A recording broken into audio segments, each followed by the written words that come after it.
আমার ছোট্ট বন্ধুরা, আশা করছি তোমরা সকলে খুব ভালো আছো। আজ আমি তোমাদেরকে আবার একটি পঞ্চতন্ত্রের গল্প বলে শোনাবো। গল্পটি আশা করছি তোমাদের শুনতে খুব ভালো লাগবে এবং গল্পের সারমর্ম এবং নীতি কথা থেকে তোমরা তোমাদের জীবনে উপকৃত হবে।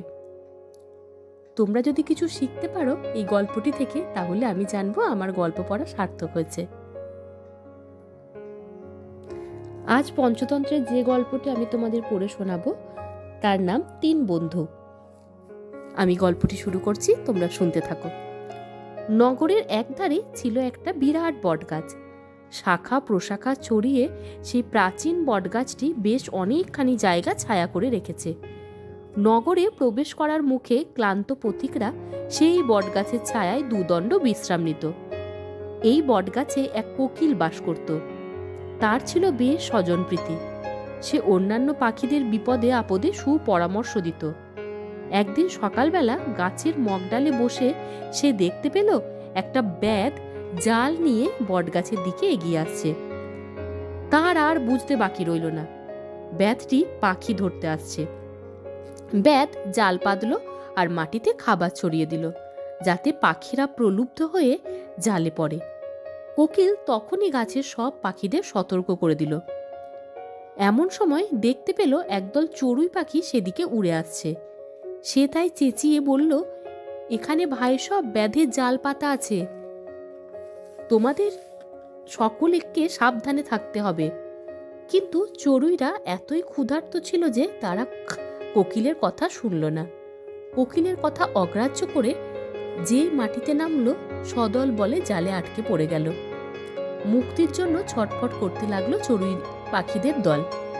তখন চড়ুইদের দলনেতা সকলকে বলল, ছটফট করে ব্যাধের এই নতুন জাল ছেঁড়া যাবে না, এর জন্য কৌশল বা বুদ্ধি দরকার। সমবেত চেষ্টায় সুফল আসে, তাই আমাদের একটি বুদ্ধি আঁটতে হবে। এক কাজ করলে আমরা এই বিপদ থেকে উদ্ধার পেতে পারি। আমরা যদি সবাই একসঙ্গে এই জাল নিয়ে আকাশে উড়ে যায়, এবং আমার জানাশোনা একটা ইঁদুর বন্ধু থাকে পাহাড়ের খুব কাছেই, আমরা উড়ে গিয়ে সেই পাহাড়ের কাছে নামব। ইঁদুর বন্ধু তার দলবলকে সঙ্গে নিয়ে দাঁত দিয়ে এই জালের বাঁধন কেটে আমাদের তখন মুক্ত করে দেবে। দলনেতার কথা শুনে চড়ুইগুলো উড়ে চলল। ব্যাধ চেয়ে দেখল সেই অদ্ভুত ব্যাপার, তার জাল উড়ে চলছে। সে বোকার মতো ঊর্ধ্ব মুখে চেয়ে রইল। কোকিলটিরও কৌতূহল হলো। সে ভাবল, দেখা যাক এই চড়ুইগুলোর কি দশা হয়। সেও উড়ে চলল জালের পিছন পিছন। পাহাড়ের ধারে চড়ুই দলনেতার ইঁদুর বন্ধুর বাসা। সেখানে নেমে পড়ল তারা সেই জাল নিয়ে। চড়ুইয়ের নেতা ব্যাকুলভাবে ডাকতে লাগলো, ও ভাই, একটু বাইরে এসো, দেখো আমি কি বিপদে পড়েছি। বন্ধু ইঁদুর বেরিয়ে এলো দলবল নিয়ে পাহাড়ের গর্ত থেকে। তাদের ধারালো দাঁত দিয়ে সমবেত চেষ্টায় জাল কেটে চড়ুইদের মুক্ত করে দিল। চড়ুইদের দলনেতা এই উপকারে খুবই কৃতজ্ঞ, খুবই খুশি। বন্ধুর কাছে এমন উপকার তো প্রত্যাশাই ছিল। কোকিলটি এই দৃশ্য দেখে আনন্দিত হলো। সে ভাবল, এই নেংটি ইঁদুর দেখছি বেশ পরোপকারী এবং বুদ্ধিমান, এর সঙ্গে আমার বন্ধুত্ব করাই উচিত। তাই সে ইঁদুরের কাছে তার প্রস্তাব রাখল, তুমি আমাকে তোমার বন্ধু করে নেবে? ইঁদুর বলল, আমি তোমাকে বন্ধু বলে ভাবি কি করে? কাক কোকিলের সঙ্গে ইঁদুরদের সম্পর্ক তো খাদ্য খাদকের। কোকিল বলল, তোমার কথা যে বেঠিক তা আমি বলছি না, তবে কুমতলব নিয়ে আমি আসিনি, আমি প্রকৃতই তোমার বন্ধুত্ব চাই। এখন চড়ুই দলনেতা সুপারিশ করলো তার ইঁদুর বন্ধুকে। বলল, আমাদের জালে আটকা পড়ার আগে কিন্তু এই সহৃদয় কোকিল আমাদের সাবধান করেছিল। আমরা ওর কথা অগ্রাহ্য করে বিপদে পড়েছিলাম। ওর ভালো মানুষের প্রশংসা করি, তুমি ওকে আমাদের বন্ধু করে নিতে পারো।